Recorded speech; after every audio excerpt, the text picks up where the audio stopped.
Hey, how y'all doing out there? This is Pete over at Southwest Rod and Custom. Now, I'm in Moab, Utah. I built this shop with my own bare hands, what you're looking at. This is my pride and joy. I worked all my life to have this place, and I'm very, very proud of owning it. This is basically my man cave right here. Let's go over into my office. I want to show you that. I got a 3,000 square foot shop here. I restore classic cars, muscle cars, retro cars. I do Y2K stuff. I do conversions, basically whatever it takes to get your car on the road. I'm actually a collector of my life history. When I say my life history, I'm talking about from my childhood up to whenever. So if we take a look around in my office, you're gonna see that I got a lot of awesome collectible stuff. I'm not trying to brag here. When I die, none of this shit's gonna go with me.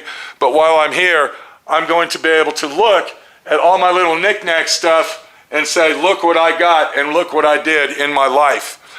For instance, right here, old beanie, I got that when I was a little boy for Christmas one year.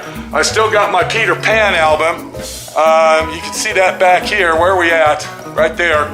And I had a good friend give me the Skullhead bowling ball. Me and my daughter used to bowl, and we both had a SpongeBob bowling ball, and that's specifically made for fingertip bowling for my hand.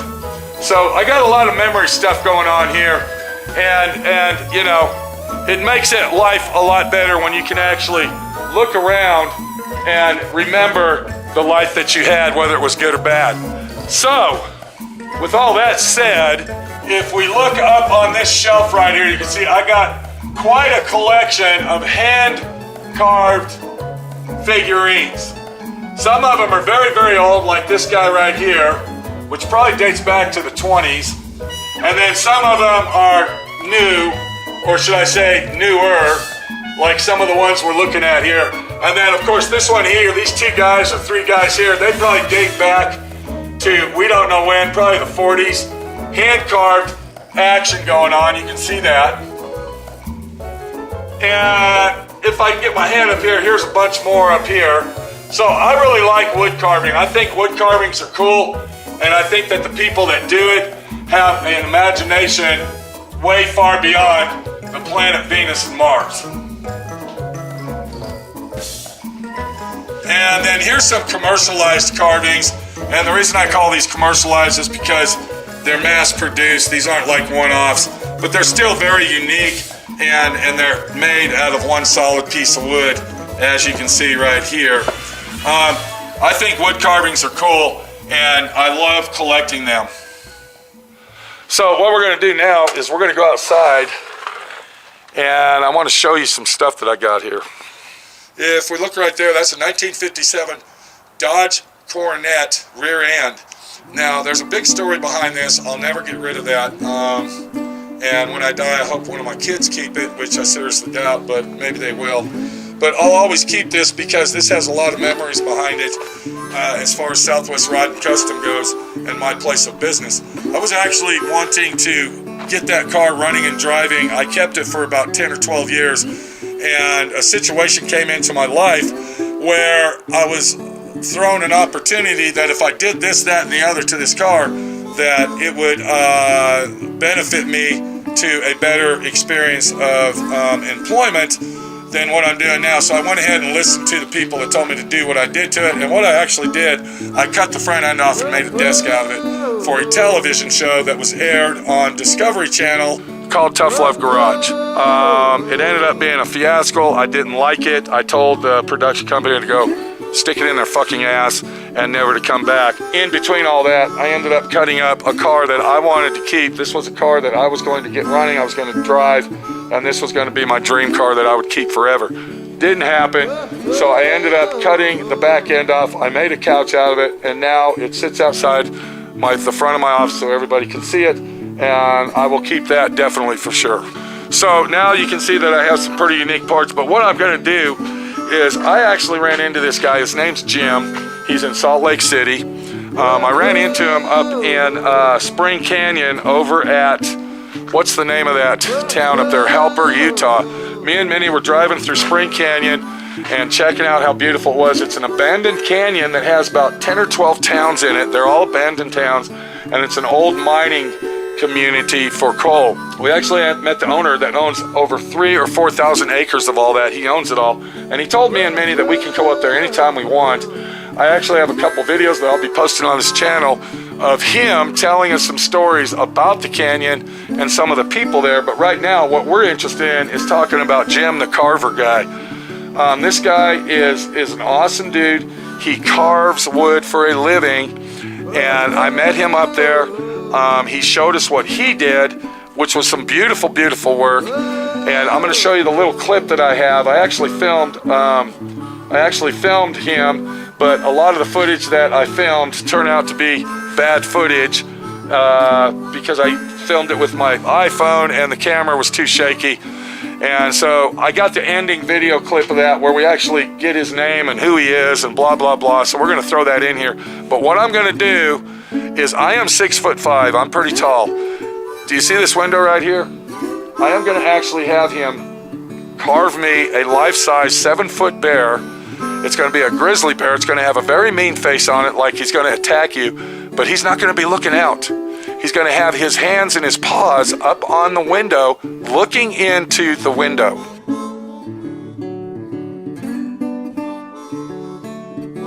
So it's going to be a double whammy situation.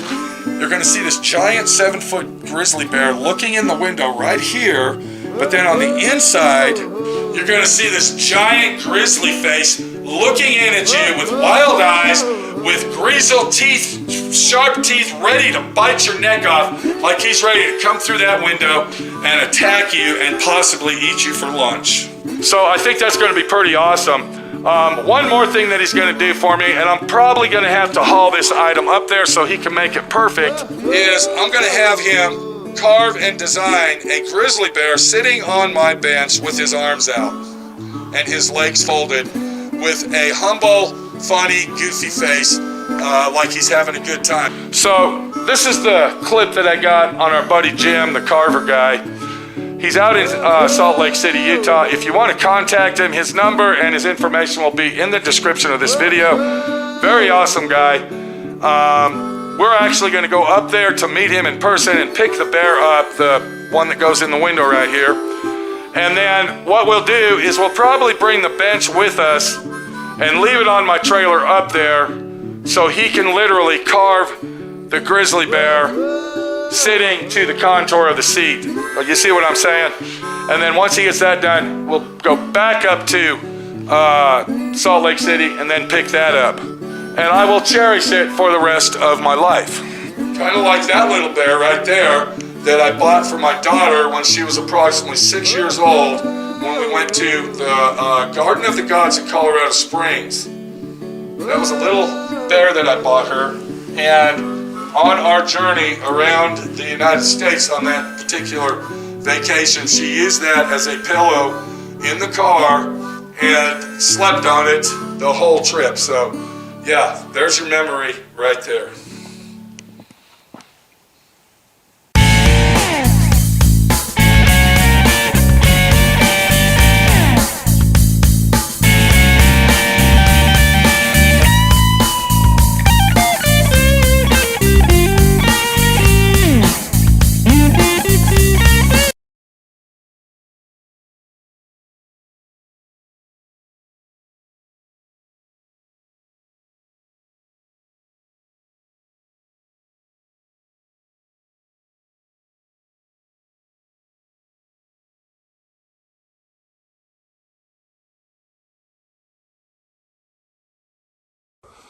Gosh, look at that, Minnie. Even the horns. You're telling me those horns are carved too? They are not carved. Those are the real deal. Those are real elk horns. Look at this. Look how detailed. I mean, it looks like those horns are actually part of that carving. You can't tell where they I can't believe that. Oh my gosh. Go ahead and tell us about that, Jimmy. What's going on? This elk took about 3 days. We started the bears a year ago. And then we took a little time off for the winter time, and now I'm back up here in the summer finishing things up. Look at that bear. Look at this. I just can't believe this. How did you get out there to carve that? Were you hanging off the edge or? Oh no, we had a forklift Oh, And we built a basket, so I had something to stand on. I mean, look at me, dude. I'm kind of scared hanging off this edge over here, getting a beautiful picture of this thing. Can't be afraid of heights on this one, that's for sure. And you did all this just from memory. You didn't carve. You didn't do nothing. I look at a lot of photos a lot of the time. That helps me along my way if I need some perspective. But besides that, I just kind of go for it. Jeez. Yeah, I started with the ears first on this guy. I always start on up top and work my way down. Okay, so you start at the top, you got the ears, and then you went ahead and did the nubs for the horns. Correct. And then you just kept on going down, and that's it. On down the line. Jeez, bud. First elk I've done in quite a long time, actually, so it's a lot of fun to do it, an elk again. And then the painting, I mean, you just got that thing so beautiful, dude. Oh, thank you. Yeah. Look at this bear I'm hanging on to, Minnie. I love it. I love it. Yeah. Now, are there actually bears up here, Rick? Oh, I've got some video or photos to show you. What kind of bear? Black bear, like? We have black bear, but some of them are like 600-pound cinnamon blacks. Wow. Now, where did you get these logs at, Rick? They were standing on the property, and so we harvested them. Yeah. So they were already shrunk and everything. And you said that was ponderosa pine. I think that they are, but Jim doesn't think so. But he's a wood expert. He's the wood expert. Look at that bear, Minnie. We've got some wonderful freestanding ponderosas up, not too far up the canyon. Jeez. Yeah, let me ask you this, Jim. Why don't you show some of your tool action, buddy? What tools do you use to make all these? Oh, I use all kinds of tools. The chainsaws rough these things out. Yeah, what kind of chainsaw, bud? Oh, I like steel mostly. Yeah. Can we look at that tool or? Varna, all kinds of chainsaws. Anything that'll. Saw. This is actually a battery saw. That's a battery saw made by steel. Yeah, a little MS 120, MSA 120C. Yeah. So is that your main? That's my detail saw. When I'm doing all the fur. Yeah. Getting in there. And such, depending on what. Got it. Now, do you do a lot of hand carving as well, like with hammers? I do like to use hand carving. I use the hand tools. There's actually a club back in Salt Lake, Great Salt Lake Wood Carvers. Really? I do have a website. Check them out. They're very cool. Okay, hold on. Say it one more time. Great Salt Lake Woodcarvers.com. All right, and you're part of that. Yeah, I haven't been there for a while just because I've been busy doing this stuff. But been busy doing all that stuff for Rick. Yeah. Oh, he's hard. He's in demand. Yeah. So let me ask you a question, Jim. When you're carving, what safety equipment are you wearing, buddy? The only thing you really need when you're using the big saws is probably chainsaw chaps. Chainsaw chaps. Yeah. Huh. If you now, are you talking about this chainsaw right here? Yeah. No. Well, chainsaw chaps are just kind of like Kevlar that go over your legs. Yeah. Which I don't have right here. Okay. If it kicks back on you or something, hit your leg, it'll stop the saw. Yeah, I know. But this is your main chainsaw, the big one. That's actually a middle saw. That's a oh, steel, okay. 250. Yeah. I've got some back at the house that have like 3-foot chain bars for the Jeez. stuff. And then I see the paints down here. This is your paint kit. Oh, yeah. And what kind of paints are we using? Are those ceramic? Those are just water-based acrylics. Oh, okay. And then what do you clear coat your stuff with? I use like an outdoor urethane. Oh, all right. Water-based, Lasts for years, huh? Oh, yeah. You take care of just like you would your fence at your Wow. house. You just seal them every couple of years. There you go. Now, when you're doing your hand carving, what tools are you using in that action? Oh, really sharp. I like Helvey knives. You can get them. Knives? Yeah, knives. And what did you call them? Helvey makes a really good. Helvey. Oh, that's the brand. Yeah, they've got gouges. Now, are these, okay, so they make like chisels and knives and different type of carving utensils. Yeah. Actually, I have one. It's not a Helvey. That's flex cut. This is actually for chip carving.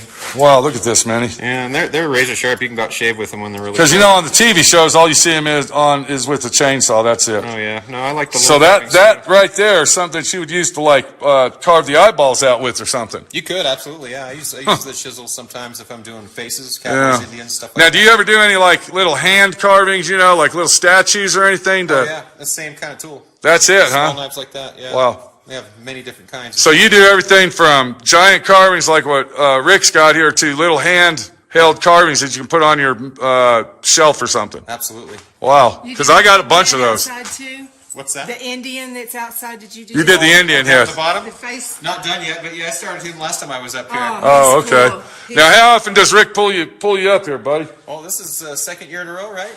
That's right. Oh, just one weekend out of a year? Now we have a celebrity back at my fifth wheel. Oh, that's right. Yeah, we have a celebrity. Who is that? Well, Clint Eastwood's hanging out at his trailer. Hold on a minute. You got Clint Eastwood sitting on it. Yeah, he came up here to Spring Canyon to visit us. We need to check that out. We need to to see Clint Eastwood. Okay. It's raining, bro. What you got, Jim? We got a little Clint. Oh my gosh. And that's what I'm talking about. Do you see that? I know, right? That's the kind of, yeah, dude, that is badass. Look at that. Isn't that awesome? Man, did you make that for him? I made it for my mother. For his mom. I Oh, just happened to have it. I was at a chainsaw carving show. and God, I did dude. a giant version of Clint Eastwood. that is, look at the detail on I that. know. Do you see that? Those are perfect. I mean, Look at that, Rick. Valentine is an artist. He really That, is. that is, look at that, dude. He's an artist. Jeez, I can't believe that. Look at the detail. How long did that take you, Jim? Oh, I probably spent a few weeks on him. Really? Yeah. Man, that's awesome. hand stuff. Oh, hand tools, yeah. Very sharp hand tools. Now, if you were going to sell something like that, how much does that go for? Well, if I sold this one, I'd be in the doghouse because this is actually my mother's. If you made another one, if you made something like that, how much? I think she's got a Clint Eastwood problem. We Yeah. keep giving her Clint Eastwood stuff every Okay, year. so we're not going to get prices out. So it's not for. Oh, he'd be hundreds and hundreds of dollars, I'm sure. That's pretty bad. That's, jeez. He's awesome. All the work that I've seen that she's done, I mean, there's not even a word for professionalism here. I'm just lucky, This guy's- lucky to be doing it. A real artist. Now you're out in Salt Lake City, but you cover everywhere, I do, yeah. I go all over the place. and you do carving shows and yeah, we're doing a carving show next month. conventions. Next month, 12th and the 12th, 13th, and the 14th, right by Bear Jeez. Lake. There'll be a bunch of. I don't know where carvings there. Bear Lake is, but if it's as beautiful as Rick's place, it's an awesome place for me, bro. It's green. I appreciate it. Shake a hand, make a friend. You don't want me to touch it again. I might walk off with it, dude. You better get that to your mom's It will house. cost you hundreds and hundreds of I dollars know. if you do. All right, Rick, we'll see you later, buddy. I'm Pete. Take it easy. It's a pleasure meeting We're going to be back up here, right? Me and Minnie? you. Okay. Jim the Carver Guy. What's your last name, bud? Valentine. Jen Valentine on Facebook, Log Art Inc. Log Art Inc. Do you get a lot of business on there, Jim? I do. I mostly just share photos on there. Okay. Mostly word of mouth. Well, you might get some business from this, bro. Much appreciated. What if someone called you from Texas and said, I want one of them Clint Eastwoods? What would you do? It'd be game on. Okay, bro. Take it easy, bud. Appreciate you. We'll see you later. All right. All right, there you go. We're going to be looking at some more stuff up here at Rick's, but let's go ahead and end with Jim today. So stay tuned for the upcoming videos as we travel to Salt Lake City and shake a hand and make a friend with Jim as he makes our bears for Southwest Riding Custom. Grizzly bears. Right there, that window right there is where that bear is going to be looking in. And Jim's the guy that's going to do it right. Because if we're not doing it right, we're not doing it at all, bitch.